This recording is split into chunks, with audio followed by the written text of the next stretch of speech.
சங்கீதங்களின் புஸ்தகம் 12ஆம் அதிகாரம். இரட்சியும் கர்த்தாவே, பக்தியுள்ளவன் அற்று போகிறான். உண்மையுள்ளவர்கள் மனுபுத்திரரில் குறைந்திருக்கிறார்கள். அவரவர் தங்கள் தோழரோடே பொய் பேசுகிறார்கள். இச்சக உதடுகளால் இருமனதாய் பேசுகிறார்கள். இச்சகம் பேசுகிற எல்லா உதடுகளையும் பெருமைகளை பேசுகிற நாவையும் கர்த்தர் அறுத்து போடுவார். அவர்கள், எங்கள் நாவுகளால் மேற்கொள்ளுவோம், எங்கள் உதடுகள் எங்களுடையது, யார் எங்களுக்கு ஆண்டவன் என்று சொல்லுகிறார்கள்.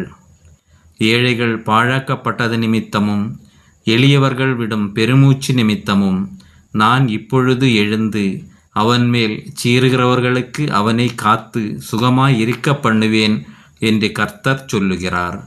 கர்த்தருடைய சொற்கள் மண்குகையில் 7 தரம் உருக்கி புடமிடப்பட்ட வெள்ளிக்கொப்பான சுத்த சொற்களாயிருக்கிறது.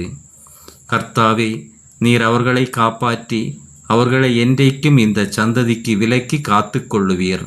மனுபுத்திரரில் சண்டாளர் உயர்ந்திருக்கும் போது துன்மார்க்கர் எங்கும் சுற்றித் திரிவார்கள். ஆமேன்.